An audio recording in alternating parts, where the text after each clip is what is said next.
Olá, sejam todos muito bem-vindos a mais um episódio do Horizonte Espírita, o podcast para quem pensa o espiritismo fora da caixa.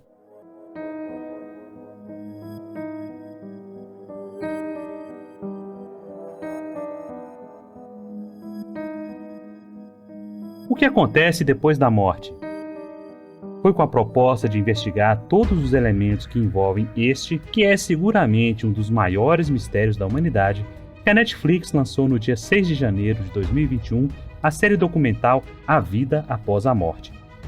Contando histórias pessoais e experiências de quase morte, reencarnação e fenômenos paranormais, a série foi adaptada do livro de mesmo nome da jornalista americana Leslie Kean, Surviving Death, sendo dividida em 6 episódios com quase 1 hora de duração cada.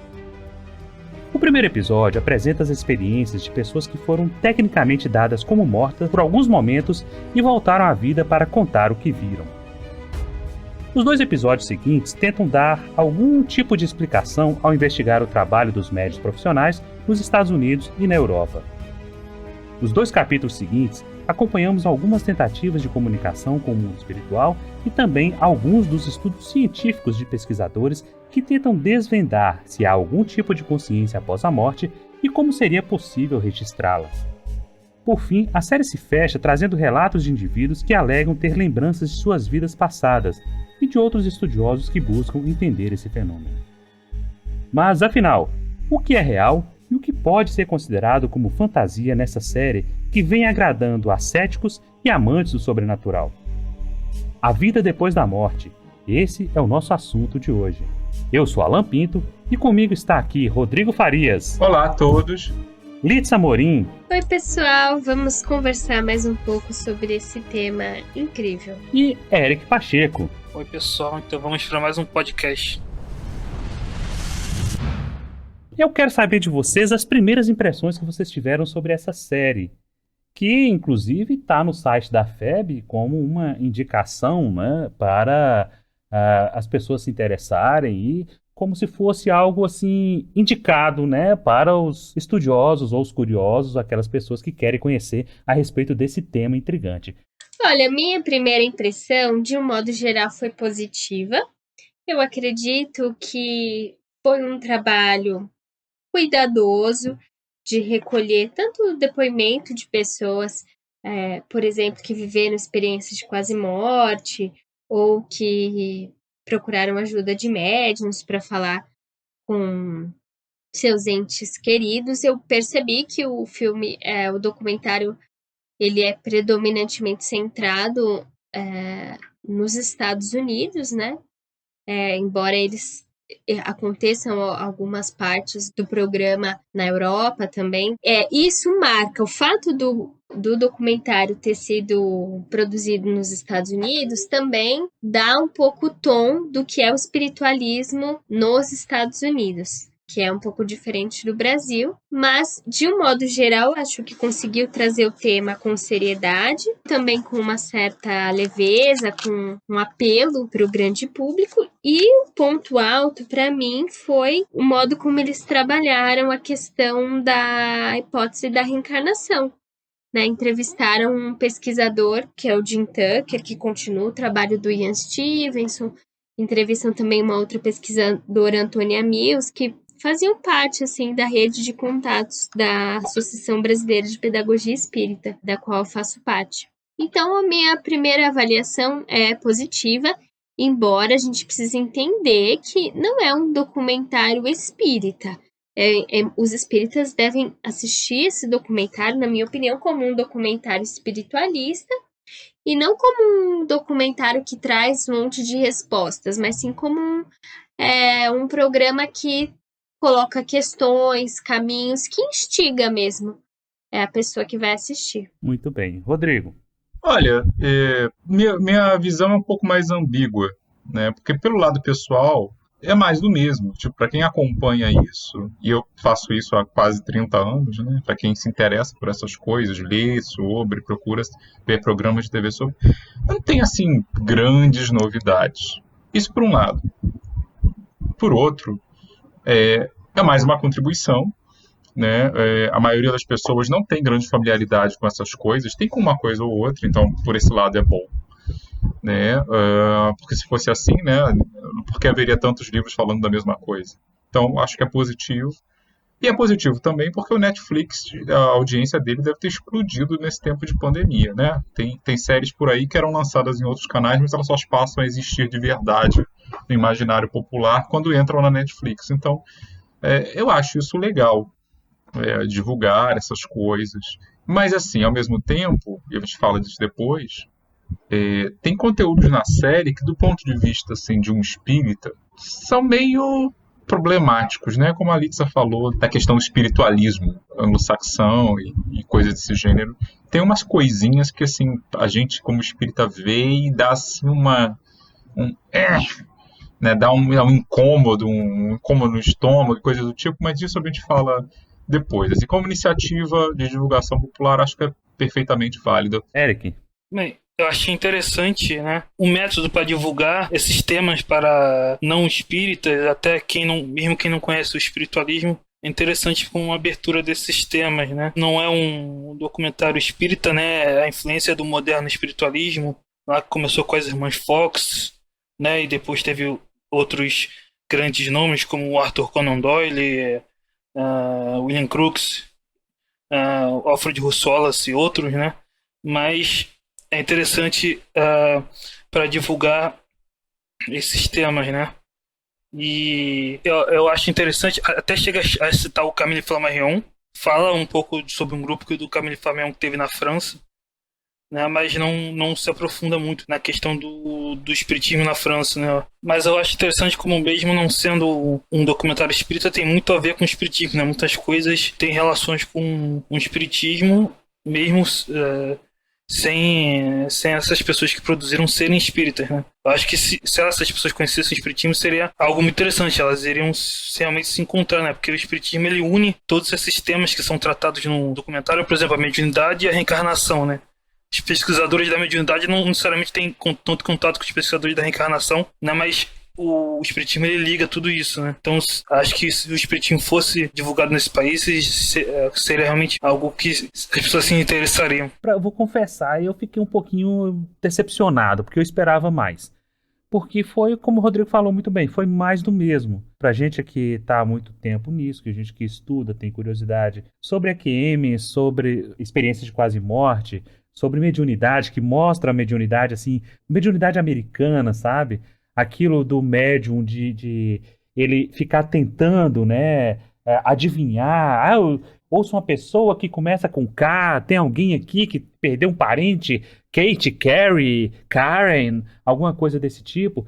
Isso incomoda um pouco, porque a posição dúbia do documentário não é que ele tenha que dar respostas, mas ele não se posiciona. Se eu vou fazer um documentário para reafirmar o ceticismo de alguém, ele serve. Se eu vou fazer um documentário para reafirmar as convicções de alguém, ele também serve. Porque essa posição dúbia, ela não deveria existir nesse tipo de trabalho. Mas como a gente sabe que o objetivo é instigar a curiosidade das pessoas, talvez ele seja válido nesse sentido. Mostrar a pesquisa do Ian Stevenson, né? Que foi continuada pelo Jim Tucker, lá na Universidade da Virgínia, né, em Charlottesville. É interessante, mas nada além do que outros documentários já foram feitos, inclusive pelo Discovery. Tem um documentário muito interessante sobre lembranças de vidas passadas, e que o Jim Tucker é a estrela principal. Ele é muito mais concreto, muito mais sólido nisso aí. Eu, de um modo geral, eu não gostei do documentário. Talvez eu seja o único voto contra aqui. Eu tô vendo que vocês gostaram. Eu faria só uma contraposição, que eu não senti que o documentário não posicionava, que ele era dúbio. Eu senti que ele procurou, de algum modo, complexificar a questão. Vou fazer uma análise do 6º episódio, né? Ao mesmo tempo em que o Jim Tucker, ele fala das evidências a favor da interpretação de que aquelas crianças eram reencarnadas, ele traz senões, ele traz o outro, digamos assim, o que poderia ser indicativo de que a criança estava inventando, né? Eu acho que a maioria dos documentários faz isso, dá uma voz para quem está defendendo a tese e dá uma voz para quem está defendendo a antítese. Eu entendo também que ele se posiciona, porque quando você faz um documentário com esse tema, você tá defendendo a tese da vida após a morte, né? Eu entendo que ele se posicionou sim, mas de um modo mais sutil. Eu também acho que o ponto alto foi o episódio da reencarnação do professor Jim Tucker, né? De Antonia Mills, que eu gosto muito. Até cheguei a conversar com ela no meu canal. Ela tem uma pesquisa interessante sobre a mediunidade nos povos indígenas, né? E é interessante porque mostra como as crianças se lembram, né? E de maneira espontânea, né? Porque uma criança, ele até chega a falar isso, né? Mesmo se a mãe quisesse inventar, a criança, que o adulto pode inventar, mas a criança tem uma espontaneidade, até na hora de apontar quem era nas fotos de determinado indivíduo, que não poderia ser simulado, né? E reforçando o que o Eric falou, é legal, porque de certo modo é uma certa alfabetização científica. É claro que é muito incipiente, não é nem esse o objetivo. Mas no 6º episódio você acaba reparando como é que um pesquisador como o Jim Tucker elabora as hipóteses, como que ele testa. E eu acho que isso também é interessante, é muito válido para chegar para um público mais amplo, que muitas vezes não iria ler os artigos do Jim Tucker, né? Eu concordo que, assim, o fato de estar na Netflix aumenta o público, assim, muito, que vai de pessoas super interessadas, que vão procurar outra coisa na internet, mas tem os desavisados, que vão ver só o que tá na Netflix.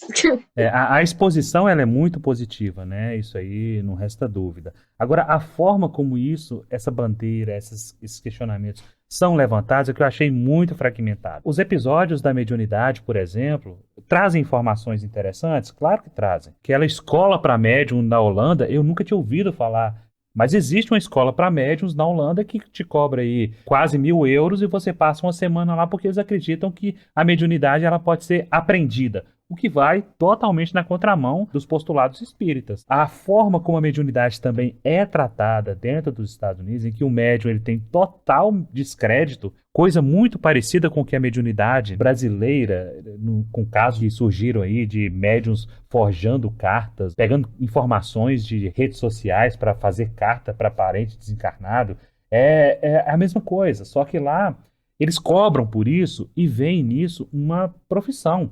E essas pessoas acabam caindo no descrédito, exceto com um único caso em que a médium ela realmente tem um grau de acertos muito grande com relação às informações que vão chegando para ela. Só que em nenhum desses casos de mediunidade não se fala em psicografia, fala-se de mediunidade de efeitos físicos, fala um pouco de ectoplasma, e talvez isso seja o início.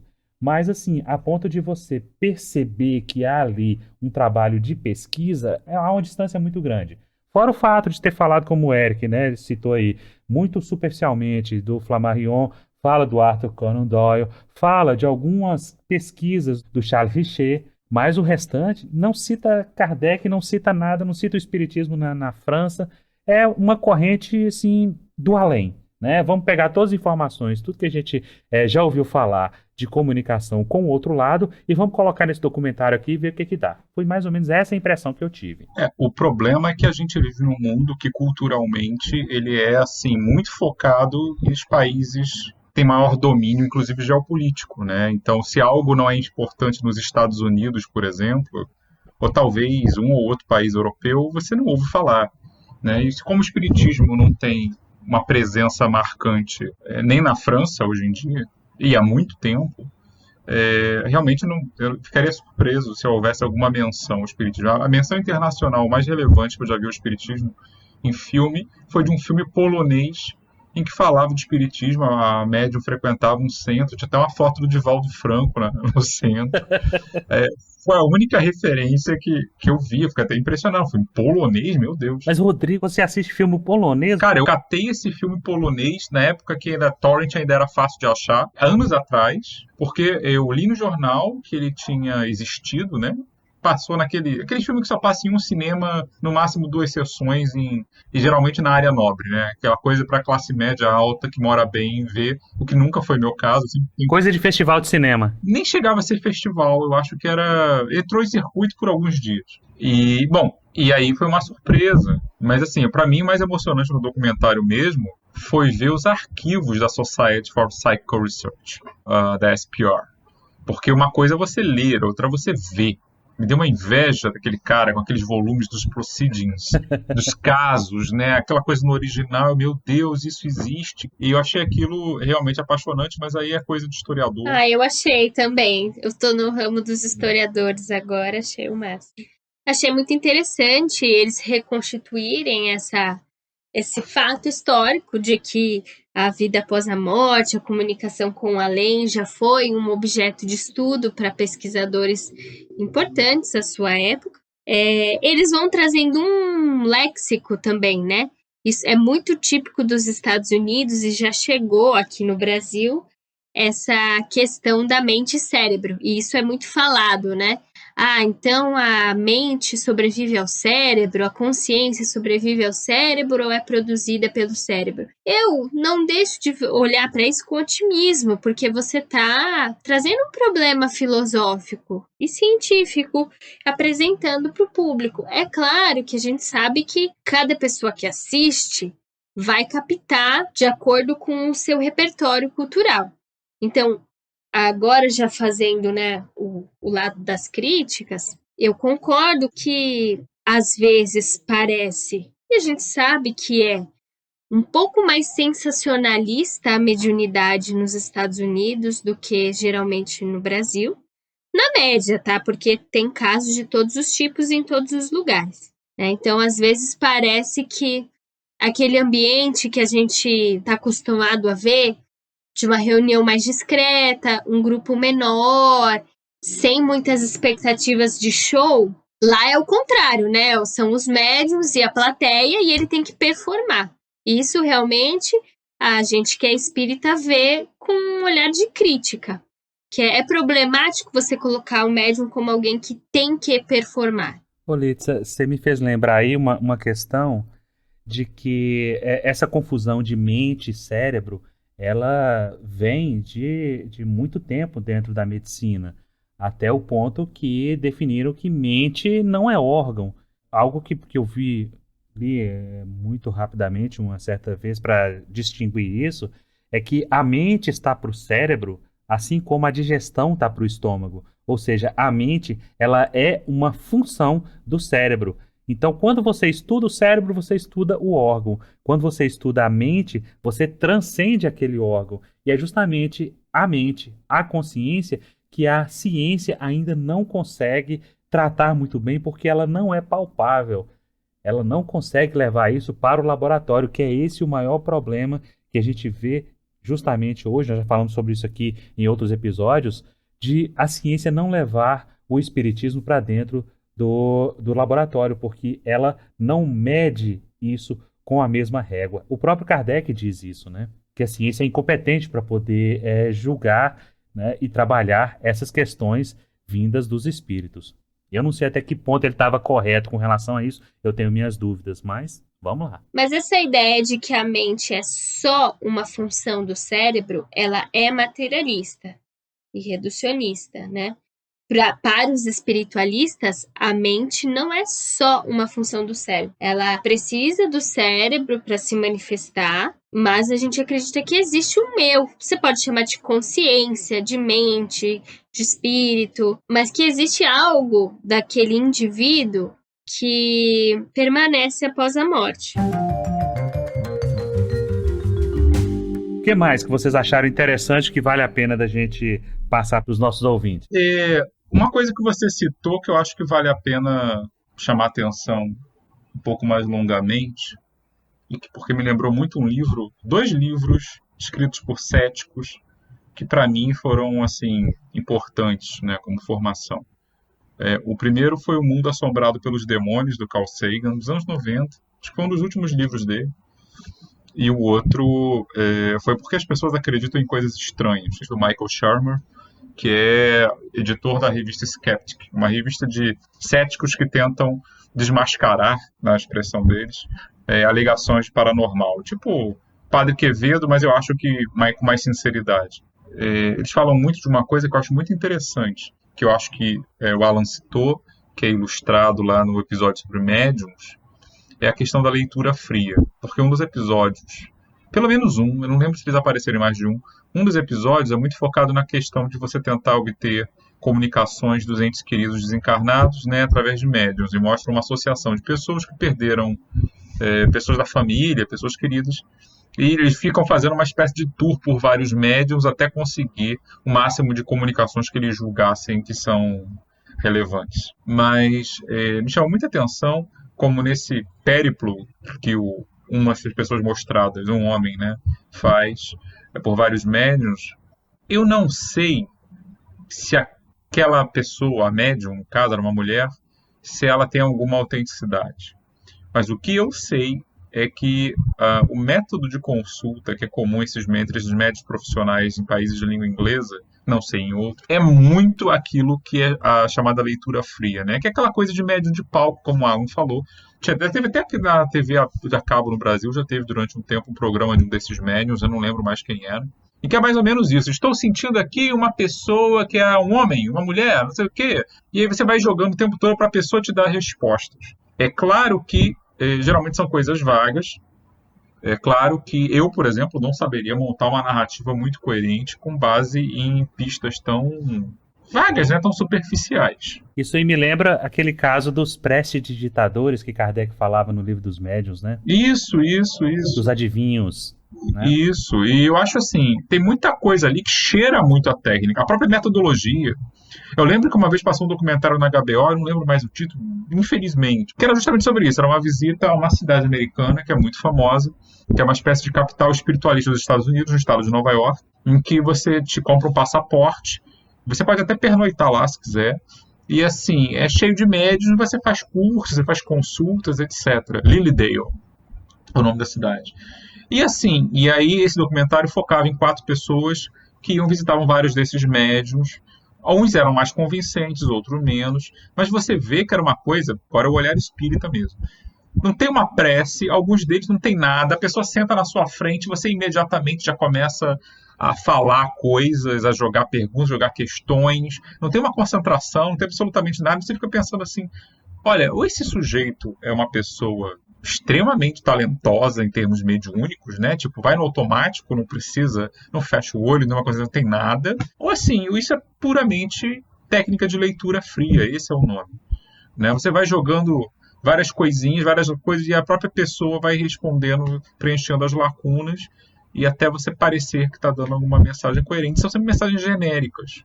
Não que as mensagens obtidas por médiuns brasileiros, por exemplo, sejam necessariamente maravilhas de coisas.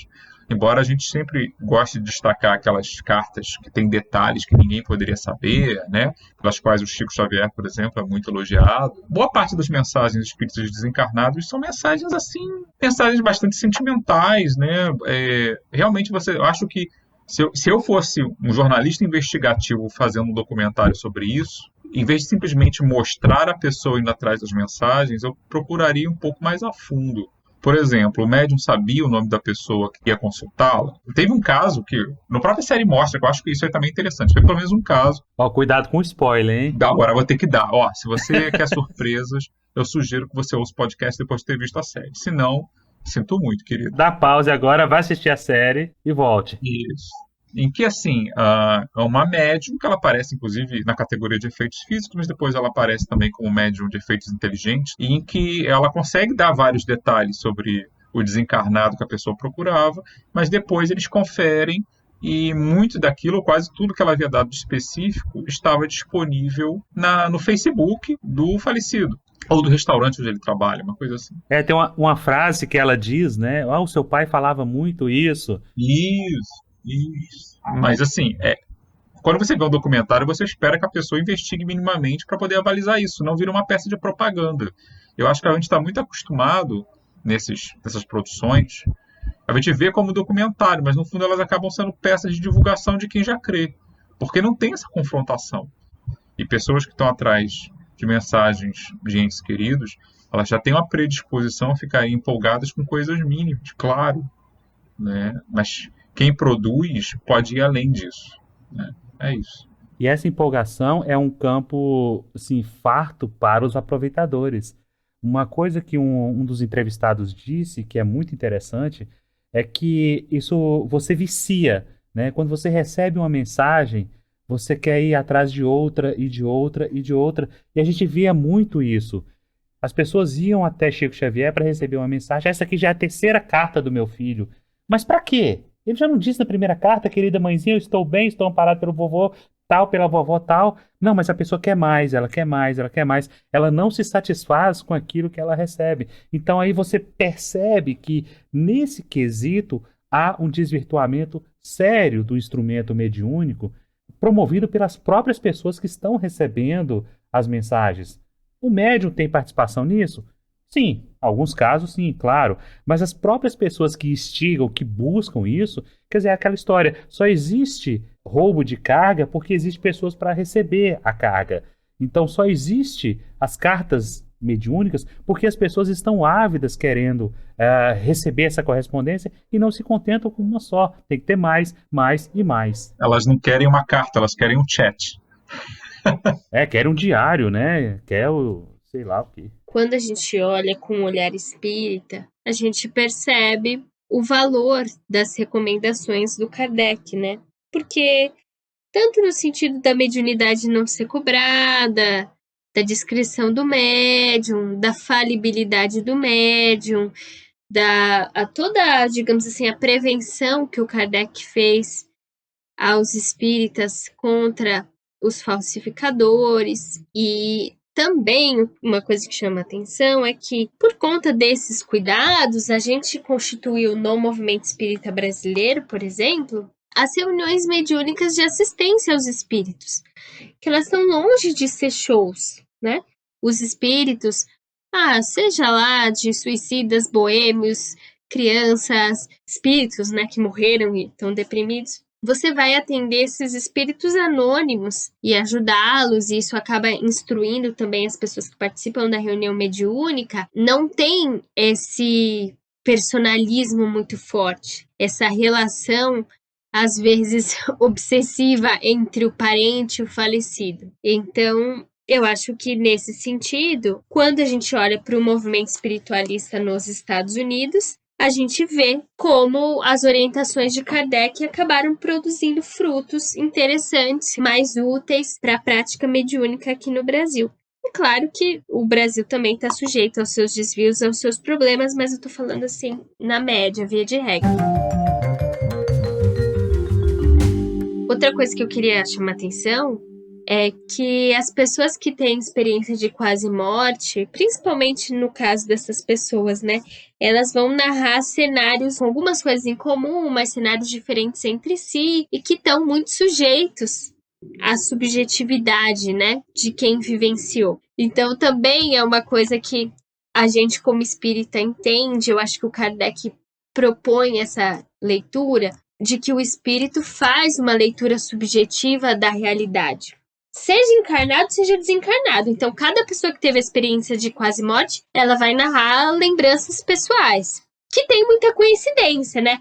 Muitos veem a luz, veem entes queridos, mas também tem essa coisa, né? Aqueles que vão narrando coisas diferentes. Alguns narram, por exemplo, aquela experiência de a consciência se dissolver, né? Aquele panteísmo que o Kardec descreve. E eu acredito que isso tem a ver, sim, com o modo da pessoa encarar a vida, dela interpretar os acontecimentos, que é legítimo, mas que a gente não deve encarar a descrição de um espírito encarnado ou desencarnado como retrato último e fiel da realidade espiritual, né? No episódio sobre a quase-morte, né, as experiências de quase-morte, assim, eu concordo com isso que você coloca, Lídia, porque existem certos componentes que fazem parte da crença pessoal de cada um, e talvez isso esteja arquivado em algum lugarzinho nosso lá, e a gente acaba indo para esse lugarzinho. Mas existem coisas que, por exemplo, em mais de um caso que é narrado sobre a questão do espaço-tempo, e eles colocam isso, que parece que o espaço-tempo some. E a gente sabe que o espaço e o tempo fora da realidade material, ele acaba sendo outro. Isso eu acho um ponto interessante nessas experiências de EQM. Eu acho que essa coisa da EQM talvez seja um dos casos em que tenha menos novidades no campo, né? Para quem já leu o Raymond Moody ou os comentários de 40 anos atrás, Moody foi o grande popularizador disso num livro que, se não me engano, é de 74 ou 76. Realmente tem muito mais o que se dizer que eu saiba.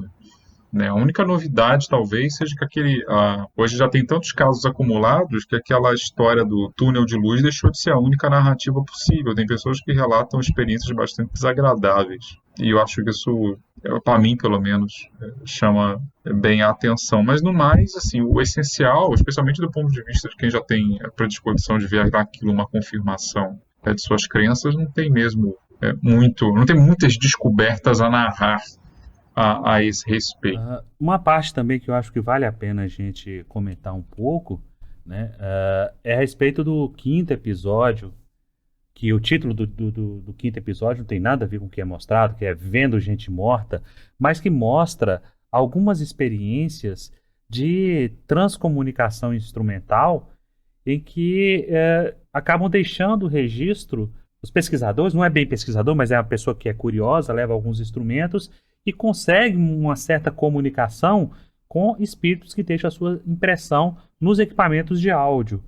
E outro caso também de um rapaz que, na juventude dele, ele mostra algumas fotos que ele tirou com uma Polaroid e o espírito se comunicando, ou o suposto espírito se comunicando, através de luzes. E chegou a um ponto em que ele escrevia com a luz. O que é um fenômeno facilmente fraudável, né? Porque a gente consegue fazer isso muito facilmente. Mas a justificativa que ele coloca, e que eu acho que é interessante, que pode resumir muito bem essa série, ele cita uma frase que ele desconhece o autor, e eu também, que é o seguinte: para aquele que acredita, nenhuma prova é necessária. Mas para aquele que não acredita, nenhuma prova é suficiente. Então, aí vem aquela ideia que eu falei lá no início, que a série ela vai servir tanto para reforçar aquele que crê em alguma coisa na vida após a morte, quanto também para dar argumentos para aqueles que não creem. Ou seja, Padre Quevedo e o James Randi iriam ficar muito satisfeitos de assistir essa série. Acho interessante como a série, às vezes, coloca contraposições, né? Por exemplo, na questão da EQM, o cientista lá que está falando da EQM, ele coloca ao lado de explicações céticas, vamos colocar assim, as contraposições espíritas, né? Então ele fala que as EQM são por conta de falta de oxigênio, mas ele diz que quando há falta de oxigênio, a pessoa cai em desespero. Aí ele contrapõe dizendo que muitos dos relatos são de pessoas que estão calmas, né? Que é um relato agradável, então não poderia ser isso, né? Como é um método científico mesmo, né? Refutando as hipóteses, isolando as variáveis e vendo qual é a melhor explicação. E o documentário faz isso não só com a EQM, mas também com outras coisas. Coloca explicações céticas ao lado de explicações espiritualistas, né? Até quando fala da possibilidade de fraude, de coletar informações na rede social, de leitura fria, coloca as duas explicações e há uma contraposição. Só queria lembrar uma curiosidade, que vocês falaram da escola de médios na Holanda, né? Que é um episódio que fala muito de efeitos físicos. Eu acho interessante. Né? Embora tem duas coisas que estão me chamando muita atenção. A primeira é quando se fala da questão da ausência de luz, né?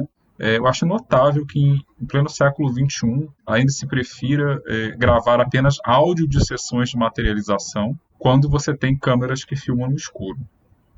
Foi chocante para mim ver que aquele grupo, eles gravam apenas áudio para não atrapalhar o fenômeno, ou seja, você que assiste não tem nenhum registro do fenômeno em si, e é tremendamente confuso porque aparentemente seria uma sessão de materialização, mas pela voz você claramente dá a impressão que dá é que é o médium fazendo vozes. Assim, então eu ficava me perguntando, peraí, esse espírito está falando como? Ele se materializou e está falando com as pessoas? Ou ele está falando pelo médium, pela via tradicional? Então, assim, eu achei muito peculiar esse fácil conformismo, aquele não registro.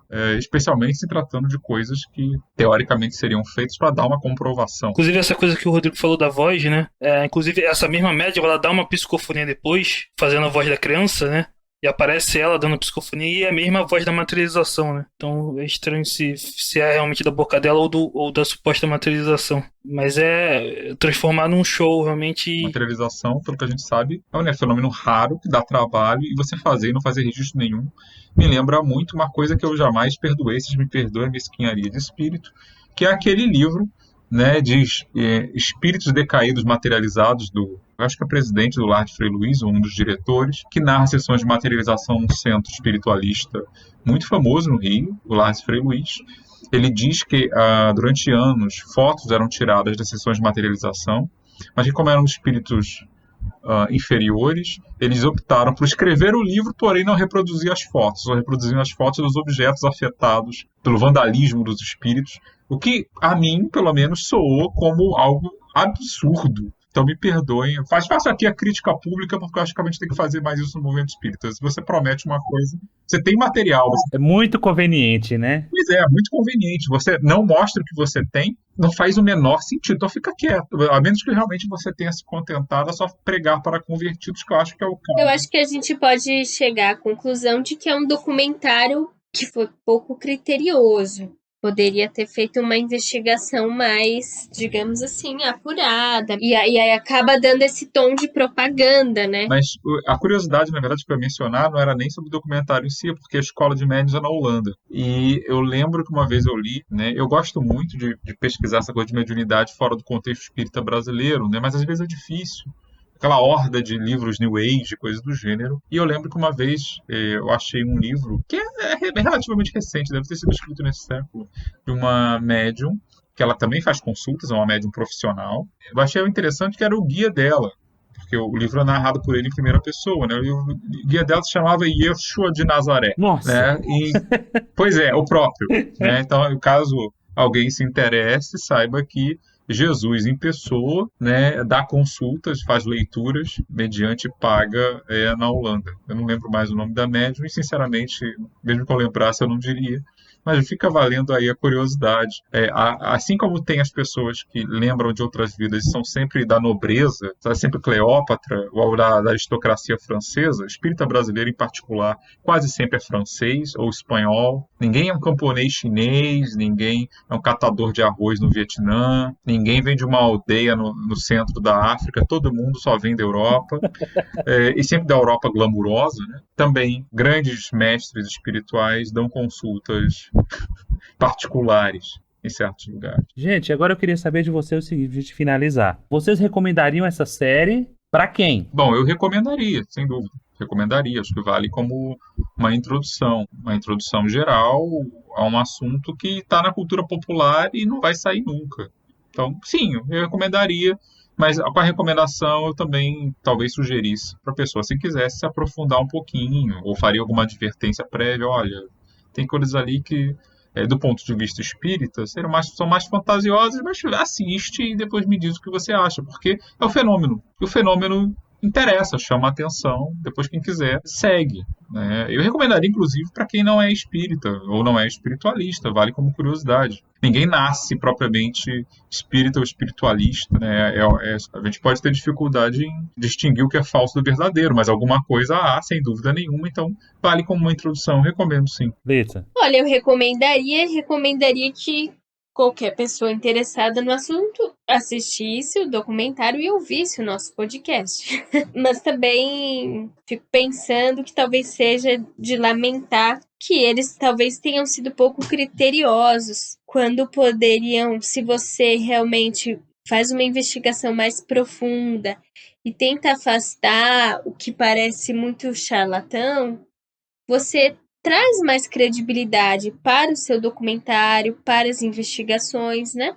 Então, você colocar um pesquisador como o Jim Tucker, que expõe o seu método, que trabalha em grupo, né? Que tem um certo respaldo institucional, junto com outros grupos que fazem uma coisa do tipo, tem uma sessão de materialização, mas a gente não grava, fica chato, né? Eric? Eu recomendo para espíritas e não espíritas, né? Para quem se interessar pelo assunto. Acho que pode ser interessante para quem não conhece, né? Principalmente para se introduzir nesses temas. Embora possa dar uma impressão falsa se a pessoa achar que é espírita, né? Por exemplo, essa manifestação física que teve, né? A mulher ficar amarrada lá, é realmente estranho, né? E se a pessoa for alertada que aquilo não é exatamente espírita, que tem certas diferenças, acho que ela pode assistir de boa, tranquilo. Eu recomendaria como entretenimento, não como um ponto de reflexão ou que vai mudar as minhas percepções. Não, assista, sem esperar muita coisa, despretensiosamente, como a Alitza colocou muito bem, assista e depois ouça o nosso podcast e, havendo dúvidas, manda pra gente. Vamos ver o que você achou. Põe aqui nos comentários, lá no Instagram nosso, no Facebook. Se você assistiu, concorda com a forma como o documentário foi feito? Ou você se sentiu meio assim num documentário do Michael Moore, cheio de exageros e cheio de frases prontas e de efeito? Coloca aí pra gente. E a gente finaliza aqui desejando a vocês um bom entretenimento com a série. Ela vale a pena, é interessante sim, mas com algumas restrições sobre tudo isso que a gente falou aqui. Não leve isso tão a sério. Saiba separar o que é fato do que é fake. Dentro dessas séries que elas acabam tendo um objetivo que é só do diretor e só de promover a discussão e o debate. Então é isso, meus caros. Fiquem conosco e até a próxima. Tchau, pessoal. Até a próxima. Então, tchau, pessoal. Até o próximo episódio. Até o próximo episódio, pessoal. Visite o nosso portal para ouvir outros episódios e conhecer os demais podcasts através do horizonteinfinito.com.br. Tchau, gente. Não, dá tchau direito, Rodrigo. Até a vista, meus queridos irmãos. Pronto, sou.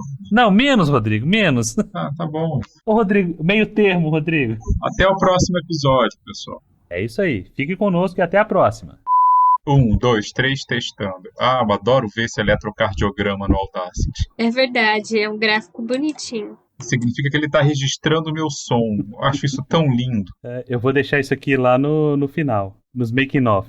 Ah, tá. Sério? Ah, que sacanagem, galera. Sério? Pode mandar. Tá bom.